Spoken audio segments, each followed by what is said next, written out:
Well, howdy YouTube, Unky Joe here, Unky Joe's Playhouse. Today we're going to play around with that Dell R710 server. We're going to attempt to put Unraid on it. I think we'll be successful, but you never know until we get to the end of the video whether we had success or not. So let's join that video already in progress, shall we? So we're on our Windows 7 virtual machine, and I'm going to go ahead and power up that Dell now. And you can probably hear it spinning up over there. Now what we need to do is go into the, we might have to go into the controller card. I think I've got an H200 in here. We're definitely going to need to go into the BIOS setup, so we'll need to hit the, I think it's the F2 key to go into the BIOS settings, because we want to tell this thing to boot from the internal USB from now on.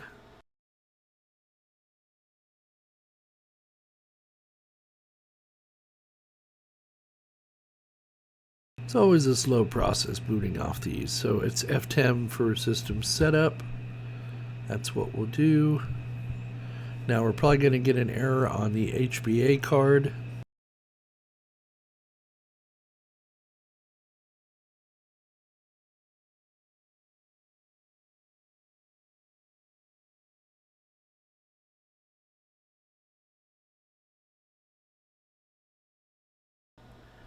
Preferred device is missing. Press any key. It should just go on and boot. Yes, so good. And now it should go into the BIOS setup where we can change the boot device. There's the 10 gig Mellanox card. Now I've simply taken this USB key out of my other machine that it was running on and put it into this Dell server, so it's going to require some reconfiguration when Unraid finally boots up. So we need to keep that little thing in mind. Alright, so I should be able to go to boot settings now. Enter. Boot mode, BIOS, boot sequence. We want it to boot the hard drive. So it's going to boot virtual floppy, virtual CD, and then hard drive. So the boot sequence for the hard drive, we need to move this one down.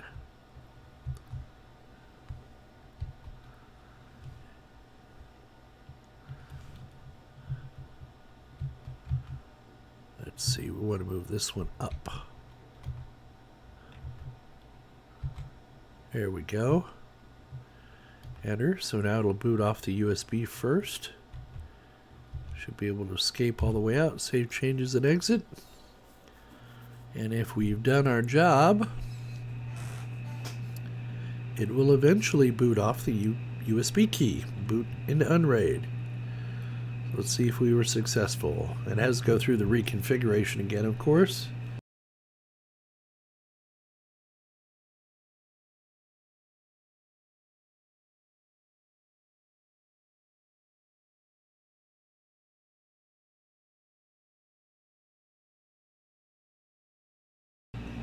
Okay, it looks like it's going to boot into Unraid. That is good news.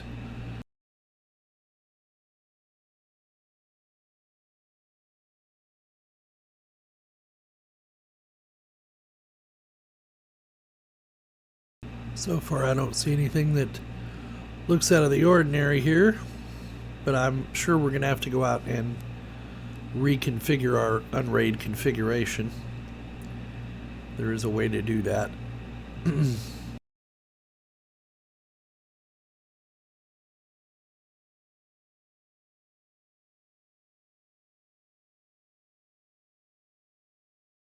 Trick is to get it up and running first.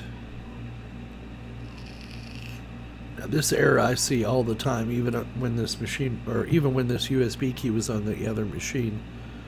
I've seen this before. So alright, it is at 5.12, so the next step is to open a browser window and see if we can log in. So I do have Unraid up and running, as you can see. It sees my RAM, it sees my Ethernet cards, it sees all my CPUs. However, it doesn't see the drives that I had in the other unit, or how I had them mounted. So I need to come over here, I believe it's to Tools, and go to System Configuration, go to New Config, and what we're going to do is we're going to not preserve any of our current assignments. We're going to apply that and choose Done.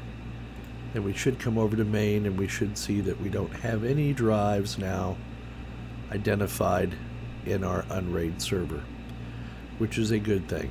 So the next thing I want to do is go ahead and start adding my drives back to this. What I'm going to do is assign my parity disk as my first 2 terabyte drive here, and then these other drives are all going to get assigned to the array. So I'll just add them all here, one at a time. Now it looks like it's working with the H200 controller I have in here. Okay, so there are all of our drives.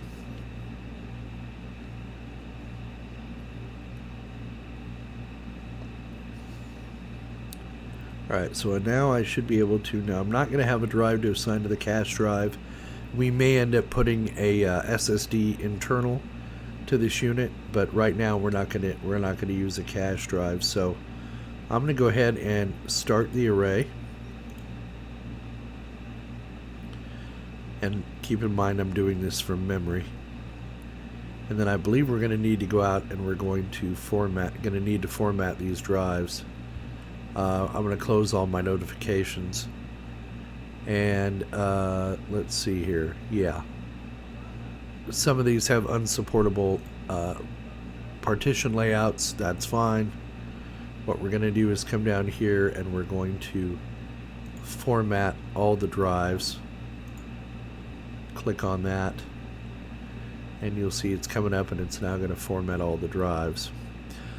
You know what I didn't do is I didn't set the file system for Btrfs. Well, we'll let it finish. We may have to come back and correct that. Nothing like doing it live, huh, folks?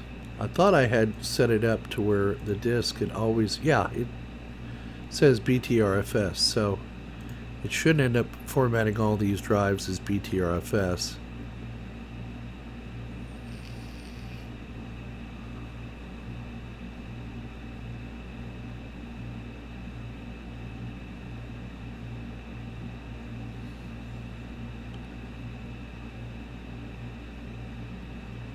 Yes, good. It has now formatted all the drives, so I'm going to have a total here of 6 terabytes of storage when all this is said and done. Now, what's going to need to happen is the parity drive is going to need to be built. So it's saying it's going to take 5 hours, 4 hours to rebuild the parity drive. So what I'm going to do is leave the system alone until the parity gets built on this, and then we'll come back and continue on. So as you can see, I do have Unraid set up and it's running. I have my parity drive, I have my data drives, and I left Unraid. This is on the Dell R710. Let's go here to the dashboard so you can see that it is indeed the Dell. 40 gig of RAM, etc. And this is the problem I have with Unraid. And I know a lot of you are like, we don't have the problem, but I do. I consistently have the problem with Unraid on the Dell. Actually, on anything I do. I don't know what Unraid does with their drives. And I know calculating parity takes some time, but it should not be this slow. So as you can see, I'm over on my Synology NAS, and I'm copying data back to that Unraid array. Now, when I woke up this morning, I had left it copying overnight. When I got up this morning, the file transfer rate was down to 10 megabytes per second, and that was due to the fact that I had set up a scheduled task in Unraid to come over here to settings and to scheduler, and I had the parity check set for Sunday at 2 a.m. So it was still running. So I went ahead and stopped the parity rebuild or parity check so that I could finish copying. So, but this is, let's just put it this way.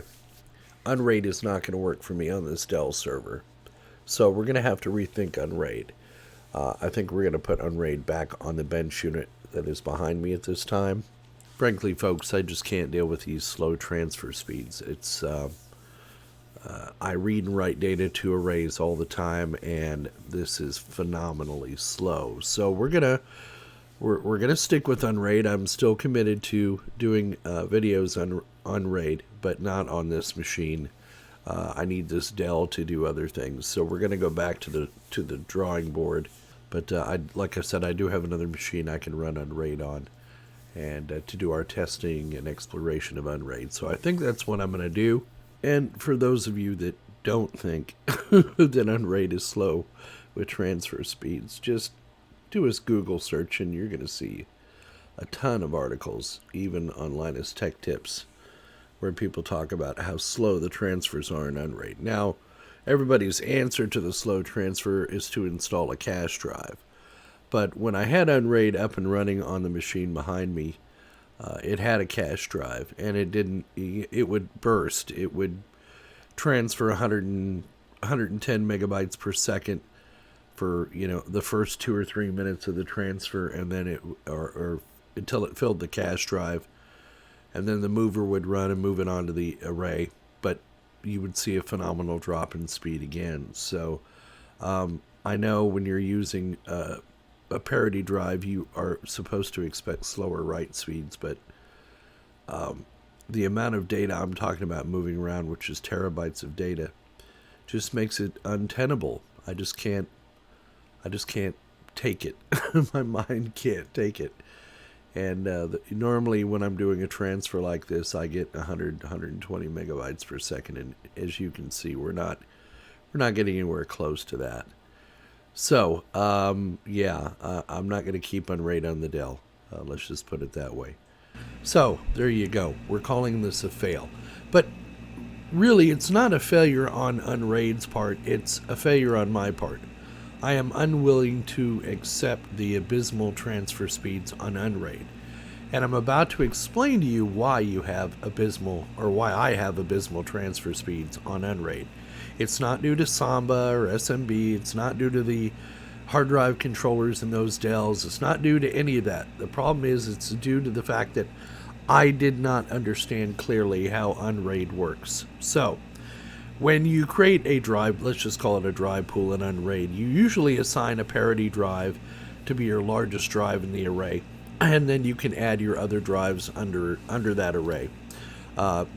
From highest capacity down to smallest capacity. So I can put some 1 terabyte drives in there, 2 terabyte drives in there, some 500 gig hard drives in there. They would all work together very well. And the way Unraid works is it starts filling the largest capacity drive and then in that order down. But the problem is that because it has to create parity for every file it writes, it cuts your drive transfer speeds in half. So normally I would get 100 to 120 megabytes per second on my gigabit network. But the problem is when you're creating parity, it's very similar to RAID 5. You're going to get abysmal transfer rates. You're going to get about half of what you normally would. Now the solution to that is to put a cache drive in. But when I was talking or thinking about cache drives, I was thinking about an SSD drive. The SSD drive I have to make available to Unraid is about 250 gig, which is not very big. And if you're doing the way the cache drive works is, you can tell Unraid to copy all your data to the SSD first, and then after the copy's done, hours later, you can schedule or invoke the mover command, or if the drive were to fill up completely, the mover command will start up automatically and move that data from the SSD drive, the cache drive, over to your main array. So the problem is that you can very quickly fill up that SSD cache drive. So the solution would be to buy a large capacity SSD drive, like a 1 or 2 terabyte. Problem is they're still expensive. So the other option I have is to put a spinning hard drive in there, say like a 2 terabyte cache drive. And then that way, when I was copying data to my array, to my Unraid array, it would fill up that 2 terabyte drive, and then it would transfer those files later during the day or during the evening to the array, which is fine. I don't need that kind of protection though on my Dell server. I have a different goal in mind for that Dell server. So what I'm doing is I have stopped in putting Unraid on that Dell server. We're going to keep Unraid on that unit behind me, that tall white tower, just for experimental purposes, so we can try and work with some Unraid features and do some Unraid videos moving forward. But I have other plans for that Dell R710. I had kind of an epiphany the other night and decided I want to do something a little bit different with that Dell, which will create a whole new series of videos on that Dell as well. So I've got some parts on order to put into that Dell to make that happen, and we will be then shifting our Unraid focus over to that i5 machine behind me. So there you go. So there you go. Not really a failure, and we are coming back to Unraid. I don't want people to get the impression that I am giving up on Unraid. I'm not. But I'm just going to put Unraid on that bench unit so that we can do our little dog and pony shows on Unraid on that machine. Because like I said, I have other plans for this Dell. But I think it's going to make for an interesting series of videos. So we hope you found this video entertaining and informative. As always, please give us a thumbs up down below. Leave your comments down in the comments section. Donate if you're so inclined. We take PayPal, we take Patreon. Oh, there you are, Toby. How you doing? Anyway, come back and see us again, and please don't forget that we will see you on the other side.